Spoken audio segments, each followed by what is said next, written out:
After 9 years of Juve domination in the Serie A, it finally seems like we've got a good title race this year.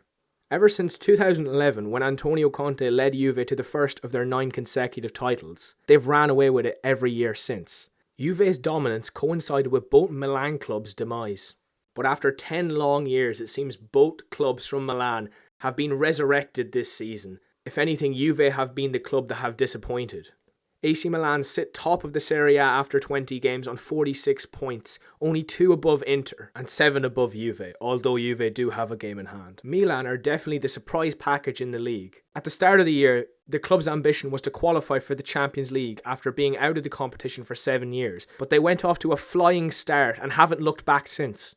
For people who haven't watched Serie A or Milan in the last year, it might come to you as a surprise that they're fighting for the title. But if you have watched them since lockdown ended in March, you would have known that this is just a continuation of their incredible form. Milan went 27 games unbeaten from March 8th, 2020 to the 6th of January this year. And that good run of form that they ended the season on got Stefano Pioli a 1.5-year contract extension in the summer. And it seems as though Milan were right in giving Pioli that extension, as he has continued the good form and has brought them to the top of Serie A with 20 games played. Pioli and his group of players play a high-pressing, attacking football, and it has definitely worked out for Milan. They scored 2 goals in 19 consecutive matches in Serie A, which is a record for the club. Another reason that Milan are succeeding right now is the transfer policy that Ivan Gazidis, Riccardo Massara and Paolo Maldini have brought into the club. They sign young, unknown players, and a lot of them turn out to be diamonds in the rough. These are players such as Theo Hernandez, Alexis Salamakers, Ismail Benacer and Rafael Leao.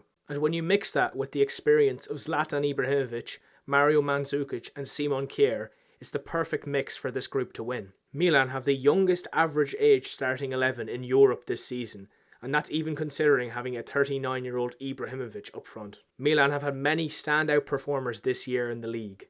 Zlatan Ibrahimovic, Theo Hernandez, Frank Kessie and Gianluigi Donnarumma being the most important of them. Theo Hernandez has been outstanding again this season, confirming that he is one of the best left-backs in world football. He bombs up and down the wings and contributes to a lot of goals and assists, and this season he has improved massively in the defensive department. In goal, Gianluigi Donnarumma has been an absolute giant. At only 21 years old, with a lot of room to grow, Donnarumma surely has to be one of the best goalkeepers in the world right now. In midfield, Frank Kessie has been an absolute beast for Milan this season. Kessie doesn't stop running from the first minute to the 90th. On average, he runs 11.5 kilometers a game. He's the heartbeat in this Milan team, intercepting balls and starting attacks from deep. He's in incredible form this season and might just be one of the most underrated midfielders in Europe right now. And at the moment, you can't not talk about Milan without mentioning the name of Zlatan Ibrahimovic. 39-year-old talisman has been absolutely incredible in the last year for Milan.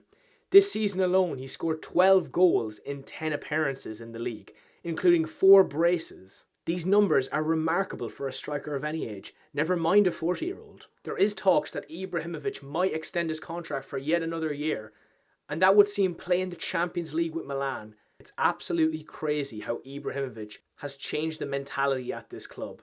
He is a leader on and off the pitch, and he galvanises the players around him. Pioli's attacking style of football has meant that Milan has hit the woodwork 15 times this season, the most in the league, and has also received 14 penalties. Milan are 100% in this title race, and if they can keep up their form till the end of it, it will be exciting to see who comes out on top.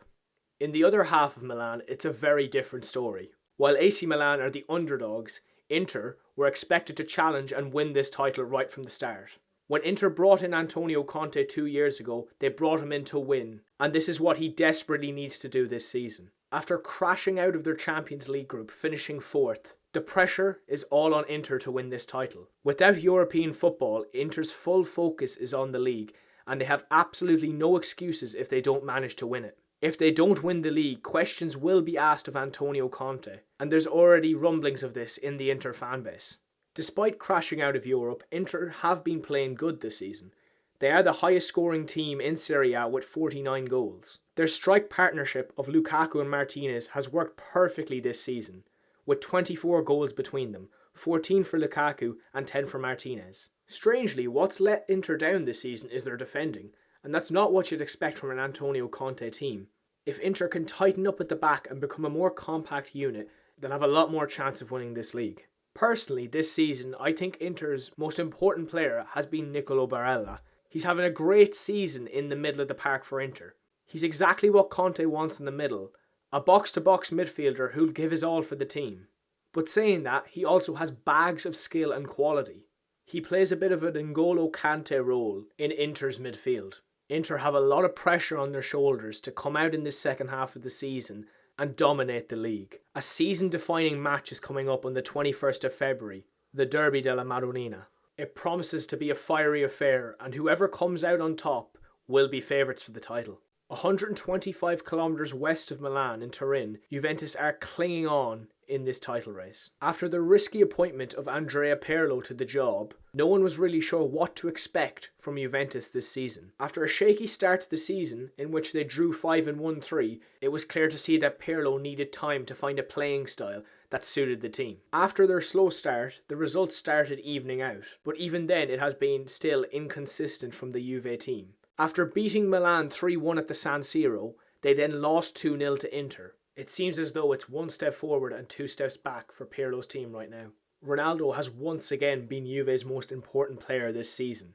He scored 14 goals in Serie A, which makes him the top scorer in the league. Another key player for Juve this season has been Weston McKennie, surprisingly. The young American was brought in from Schalke in the summer and has played a key part in Pirlo's midfield. He's chipped in with quite a few goals and assists, and has also impressed in the Champions League. Unlike Inter, Juve are still in the Champions League. They breezed past their group, finishing top ahead of Barcelona. They have drawn Porto in the round of 16, which is a match that they definitely should win. But going deep into the Champions League might hinder Juve's chances at winning the league. The Champions League is a trophy that has evaded Juventus over the last 20 years. When they brought in Ronaldo, they really brought him in to propel them to a Champions League title, and he hasn't done that so far. Juventus currently sit 4th in Serie A, 7 points off top spot Milan. They do have a game in hand against Napoli, which is a big game for Juve. If Juventus don't manage to beat them, it will be a tough task to come back and win the league after that. Equally, if Napoli beat Juve in that game, then they're brought into the title conversation. They would leapfrog Juventus and go to 40 points, only 6 behind Milan in first. Although Milan, Inter and Juve are the 3 favourites in the title race, it is definitely not just between them 3. You've got a chasing pack of Napoli, Lazio, Atalanta and Roma. 1st to 7th in the league is only separated by 10 points, and anything can still happen. So let me know in the comments, who do you think is going to come out on top in the Serie A title race?